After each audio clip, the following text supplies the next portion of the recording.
Quando vim ao mundo, o escritor Antônio Torres já caminhava pelas ruas barulhentas de São Paulo.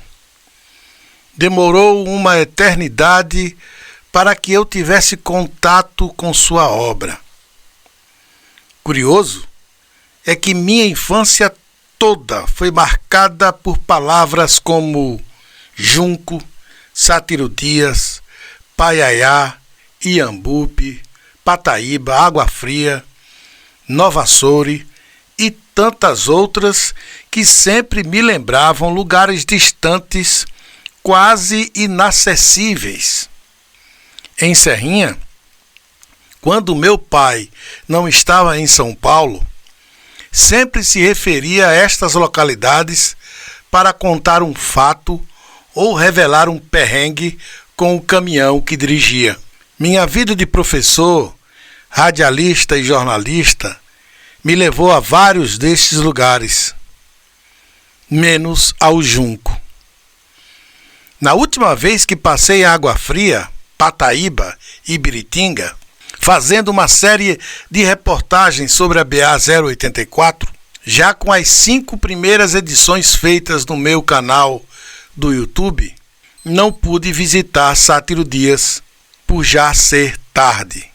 No último dia 13 de janeiro, retornei a Pataíba e Ibiritinga para fazer as imagens pelo dia e, finalmente, pude trilhar pela primeira vez, 60 anos após nascido, a estrada de barro batido, saindo da BA-084 entre Ibiritinga e Nova Açores, seguindo para a querida cidade de Antônio Torres. O que faria eu em Sátiro Dias? Minha maior curiosidade era saber como a cidade se relaciona com o fato de ter um escritor membro da Academia Brasileira de Letras. Cheguei a Sátiro Dias pela Porta do Fundo, pelo trecho de acesso à BA-084, feito pela rodovia BA-233. Esta mesma estrada liga a cidade à BR-110, separadas por breves 40 quilômetros de asfalto, principal porta de entrada e saída para o mundo. Mas a história precisa ser contada e as origens da cidade datam de 1884, quando por lá chegou a família de João da Cruz, natural de Bom Conselho, para cuidar das terras do conselheiro Dantas. Manuel José da Cruz, filho do João, naquele ano subiu no morro próximo, fincou uma cruz, invocando a guarda e a proteção divina para o seu povo. Havia apenas 3 ou 4 casas na localidade denominada Junco de Fora. Não é por acaso que Antônio Torres tem o Cruz como sobrenome seu e de muitos dos seus personagens. Mas o nome que ficou foi Junco, até que, em 14 de agosto de 1958, o município é emancipado de Iambupe. O nome escolhido foi do médico cirurgião, bacharel e político Sátiro de Oliveira Dias, nascido 96 anos antes de Antônio Torres, também brotado na região. Quando o filho de João da Cruz iniciava o Junco, Sátiro Dias era governador da província do Ceará e decretava o fim da escravidão naquele estado. Foi deputado, secretário, diretor de instrução pública e tantos outros cargos, tanto na época da monarquia quanto na república. Morreu aos 69 anos, em 1913, como vice-presidente do Instituto Histórico e Geográfico da Bahia. O nome do município não poderia ser outro. De lá para cá, Sátiro Dias revelou muitos talentos e cérebros para o Brasil e para o mundo. Mas o mais conhecido é Antônio Torres, eleito para a Academia Brasileira de Letras, cadeira 23, no dia 7 de novembro de 2013, tomando posse no ano seguinte. Foi sua terceira tentativa e ele não pode se queixar. Foram 34 votos de 39 possíveis, com 5 concorrentes. Antes de conhecer o Junco, conheci parte da obra de Antônio Torres. Dos seus 12 romances, li 3. Essa Terra, Meu Querido Canibal e Querida Cidade. Destes, só não tem relação com Sátiro Dias, o que tem Cunha Bebe como um dos seus personagens. Embora tenha começado pelo Canibal, Essa Terra me deixou atônito. E Querida Cidade foi o sorvete do verão. Depois de ter lido o último romance de Antônio Torres, fui obrigado a reler Essa Terra. Precisava de respostas interpretativas e da consolidação da certeza de que precisarei ler o resto da obra do autor, e urgente. Mas qual a relação que a cidade mantém com o escritor hoje? Andando pelas ruas de Sátiro Dias, a marca mais forte que a cidade mantém com o escritor é o seu nome estampado na biblioteca municipal. Para nosso desencanto, estava fechada para uma limpeza geral. Conversamos com pessoas e procuramos saber o grau de pertencimento do nome do autor com os moradores. Estava cravado que um filho daquelas bandas fazia sucesso em grandes cidades do país e no estrangeiro, e que era parente de fulano e cicrano. Leram algo do autor? Bom, aí eu estava querendo demais. Não é do nosso feitio a leitura de um livro. Talvez os estudantes, mas o período era de recesso escolar. Sátiro Dias pode se orgulhar de ter um nome na Academia Brasileira de Letras. Mas não seria surpresa se no futuro tenha mais um. É que há muitos escritores nascidos na cidade. Além do autor de Essa Terra, temos Marcelo Torres, seu primo, que hoje reside em Brasília.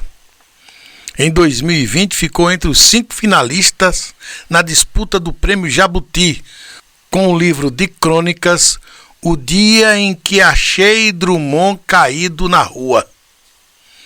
É autor ainda de O Beabá de Brasília e Os Nomes da Rosa. Parou por aí? Nada.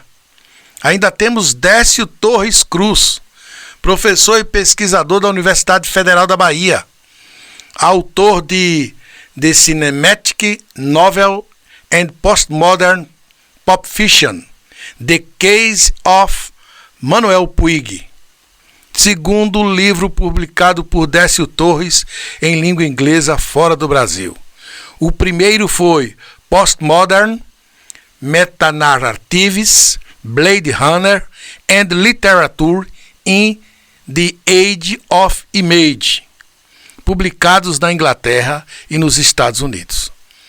Além desses, Décio publicou outros 8 livros: Literatura Pós-Colonial Carimbenha de Língua Inglesa, English Online, Inglês Instrumental para Informática, o Pop, Literatura, Mídia e Outras Artes, Idea Factory, 100 Games on Fun Activities for Your English Class, Inglês para Administração e Economia, Inglês para Turismo e Hotelaria e Inglês com Textos para a Informática. Da mesma família, ainda temos o Ronaldo Torres, diretor do grupo teatral Mandacaru e autor do livro mais completo sobre a história da cidade, Arraial do Junco, crônica de sua existência. Mas não vamos pensar que o talento parou apenas na família Torres Cruz. Ainda temos o Luiz Eudes, escritor do romance Cangalha do Vento, e de livros de contos. E para não dizer que não falei das mulheres, é preciso lembrar da escritora e professora Cristiana Alves, autora de Entrelaçados, Sabor de uma Lembrança, Coração a Esmo e Tatuagem. Cristiana é professora de Língua e Literatura Brasileira, mestre em Crítica Cultural pela UNEB e ainda encontra tempo para ser agente cultural na região. E ficaremos aqui ainda muito tempo, relacionando pessoas que honram o nome do município na música, no direito, na política. Mas sabemos que há o outro lado, talvez representado pelo personagem Nelo de Essa Terra. Sátiro Dias está encravada no sertão baiano, e o sofrimento por aqui é algo comum. Se Nelo pode ser a metáfora adequada para todos que fogem à busca de um lugar ao sol, mas é consumido por um conjunto de desgraças, Totonhim e o protagonista de Querida Cidade podem ser a representação daqueles que, quando tudo parece perdido, dobram a aposta. Antônio Torres foi derrotado 2 vezes para depois chegar à ABL. O próprio fundador da academia não seria aceito nela se não fosse ele o idealizador. O Brasil é injusto com os seus talentos, e quanto mais distante estiverem do eixo central da elite cultural brasileira, mais caminho terão de andar para chegar ao seu lugar justo. Quando mergulhamos na obra de Antônio Torres, entendemos por que Sátiro Dias teve 4 prefeitos entre 2006 e 2008. Como em toda a nossa região, a política é um negócio que envolve ódio, exploração da esperança. Não é nada parecido com a visão da construção de um futuro melhor.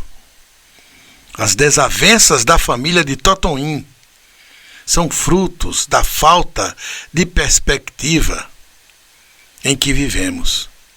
E isso nunca se resolve. Uma praça é construída, uma rua é calçada, mais uma escola é inaugurada. Mas e o progresso?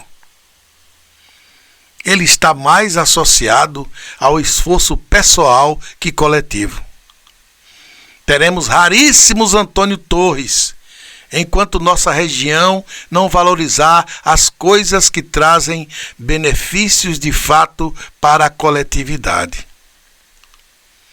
É por isso que devemos louvar a existência de um escritor que, rompendo todos os prognósticos mais comuns, venceu a tirania do óbvio. Uma cidade do interior da Bahia, com pouco mais de 20 mil habitantes, com um sistema político perverso, com uma educação pobre, com falta absoluta de políticas públicas voltadas para o progresso coletivo, com o povo provido de uma alma estupidamente humilde e orgulhosa, só tem um Antônio Torres pelo exercício de uma luta pessoal hercúlea, uma verdadeira saga. É por isso que a cidade precisa aproveitar a oportunidade e celebrar o feito. Urge que Sátiro Dias pense numa fundação para abrigar a trajetória quase única deste sobrevivente dos sertões, que encontrou na educação e na literatura as sementes fecundas do viver e do progredir.